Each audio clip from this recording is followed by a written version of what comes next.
Brand new Galaxy S25 series. Nothing dramatically new about the S25s. This thing is next generation. These are the thinnest S-series devices that we've had. Actually left excited for the most part. Welcome back to Review, where we watch all the reviews so you don't have to. Today we're diving deep into the Samsung Galaxy S25 Ultra, the latest flagship from the tech giant, and let's jump into the initial reactions. But with this phone, I can honestly say there is nothing dramatically new about the S25s. So welcome to your first look at the Samsung Galaxy S25 series, S25, S25 Plus, and S25 Ultra. And honestly, the moment you pick it up, you can tell that this thing is a slicker, neater, better designed phone than last year's. But it's only after spending a few hours getting deeper that I've started to realize this thing is next generation in a way that we've not really ever seen before. It has been updated slightly. It's a bit rounder. So if we actually look at the S24 Ultra, that was a bit more, I would say, like squared off. I liked it because it was slightly boxier. If I'm honest, I've actually come away from this hands-on a little bit disappointed. For example, the displays and the cameras on the S25 and the Plus are the same. First impressions immediately add the packaging. Even though this is the blue color, in some angles, like my top-down shot here, it definitely looks gray, but if you put it into different lighting conditions, that blue really comes through.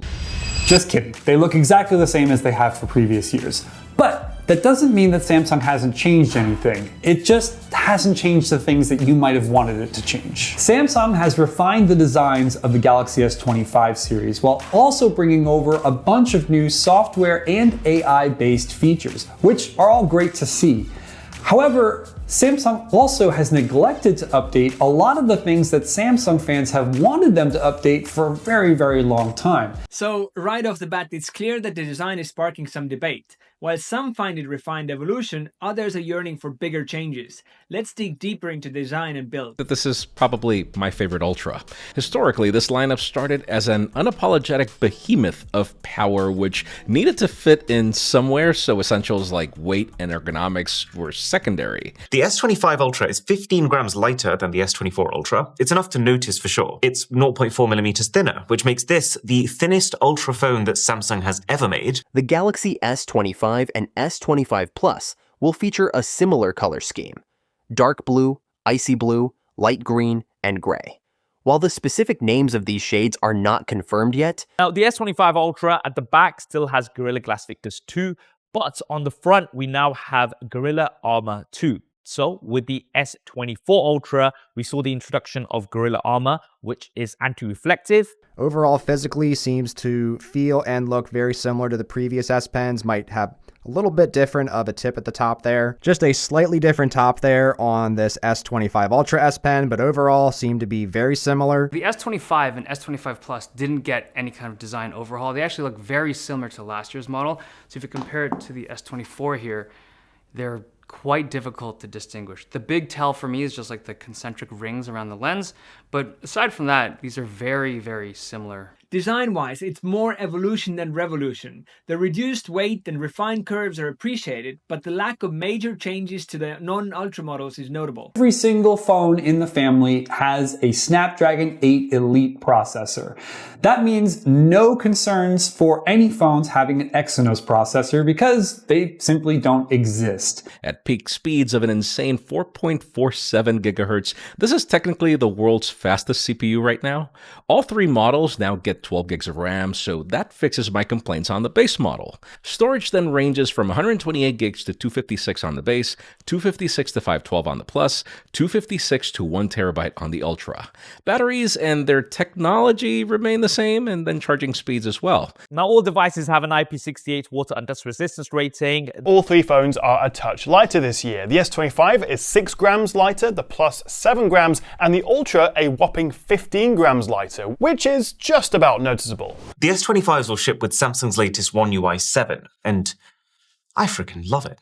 It feels like this company has finally understood that we don't want our phones to look corporate, we want them to look bright and fun, we want them to be intuitive, and most of all, we want them to look as naturally clean as possible. Now for the cameras. So for the S25 and the S25 Plus, the camera hardware remains pretty much the same. But updated this year is the 50 megapixel ultra wide, which also serves as the macro camera. So when I was using it, the initial shots, the ultra wide did look a bit crispier. I think you really have to pixel peep the difference though, but maybe like in low light, that would make the biggest difference. Performance-wise, the Snapdragon 8 Elite chip is a significant upgrade across the board. The software enhancements, especially the One UI 7 and the new AI features, are also a big part of the story. And while the camera hardware is mostly the same, the new 50 megapixel ultra-wide lens on the Ultra and improvements to the image signal processor could make a noticeable difference. With One UI 7, this has been a very clean software so far. Really the only differences you have are that you swipe down from the top to get to your notifications, then you swipe down from the top right corner to access your quick settings, similar to what we've had on iPhones for a while now. Point is, think of One UI 7, at least for these phones, as an integrated AI platform that can be personalized and which they claim as secured by Samsung Knox. If the goal is to reduce the clutter and jumping into applications to get anything, listen, I am all for it. Some examples were shown in how you can use natural language to search for photo, for example, and be specific about what was in the photo or where, and you get a quick response with a filter with what you need. Writing Assistant is now more integrated, so after you select text, just press and hold, look for the stars on the left, and it'll create a summary for you along with other options, though it does seem it can't tailor these to anything other than what the phone gives you, at least for now. And then other essentials like generative editor making a comeback in the photo gallery to let you remove the photo bombers better than before, and you can even modify photos to remove anything you want by just circling on it. Then there was more of a look into the Now bar and its capabilities from the lock screen, and then how the Now brief consolidates things you should care about in your day on a single widget. Galaxy AI can also sort of do like a string of things all at once now. So for example, if you say, tell me when the next Warriors game is, add it to my calendar, and send an invite to my friend, Galaxy AI should be able to handle all of those commands all at once. So if you've ever been listening to a song on like Instagram, for example, and you didn't know what it was, well, now you can circle to search that audio track, which is super helpful. New assistant that's triggered when you hold the power button. And it looks like this. Now you can actually see it says Ask Gemini in the box, but it's not actually pure Gemini. It's more of a hybrid of Google Gemini and Bixby. So they're decently useful features. Some of them clever, some of them work offline without an internet connection. Some of them power users will love, but it's obviously hard to use it as a reason to upgrade to this phone if you hold a decently new phone that already has some of these features coming. The new One UI 7 that I've been using in beta on my S24 Ultra for a few weeks, which is this whole, software overhaul and aesthetic coat of paint for Samsung's phones, I think that makes a bigger difference than any of the hardware stuff that they're changing about S25. But Samsung says that with the new Snapdragon 8 Elite chip inside and the One UI 7 software update, battery life on this phone should be better, or at least more efficient throughout the day. The integration of One UI 7 and Galaxy AI is where the S25 Ultra starts to differentiate itself. We're seeing some features like the hybrid Gemini and Bixby assistant, cross-app actions, and on-device AI capabilities that aim to simplify everyday tasks and offer a more intuitive user experience overall. While the S25 Slim is the thinnest among the new models, it won't claim the title of the slimmest Samsung phone ever. That distinction still belongs to the Galaxy A8 from 2015.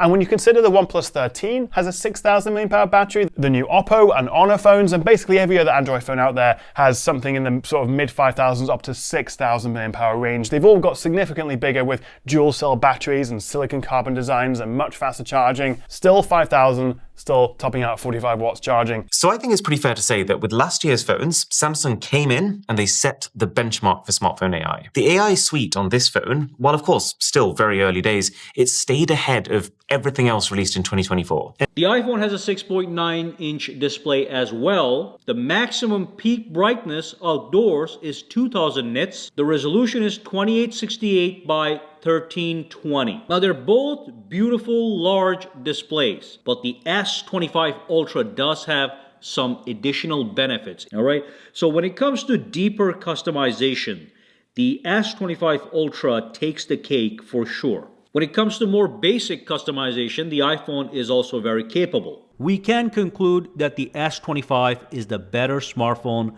with more features. While the S25 Ultra brings significant improvements, particularly in AI and software, it faces tough competition, especially in the areas like battery capacity. Pricing, at least in the US, remains the same as last year. The thing is, the only number I agree with as fair is the $799 on the base Galaxy S25. Galaxy AI is only going to be free till the end of 2025. And so the implication is that they will then start charging a subscription. And considering how soon that's coming, I'm pretty shocked that we still don't know what we will be charged for and how much it's going to cost. It could be $3 a month or it could be $20. Pricing remains consistent with the previous generation. However, the looming question of subscription fees for Galaxy AI features after 2025 adds a layer of complexity to the value proposition. The S25 line is absolute textbook spec bump, zero risk for Samsung.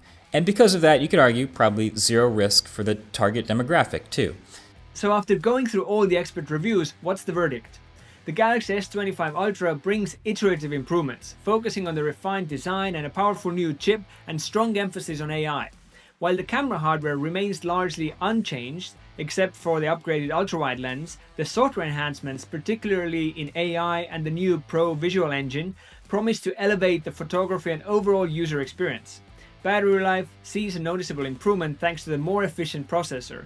However, the removal of Bluetooth from S Pen and the lack of significant upgrades in charging speeds might disappoint some. That's it for the ultimate roundup review of the Galaxy S25 Ultra. Find the full videos below and subscribe for more re-reviews where we watch older reviews so you don't have to.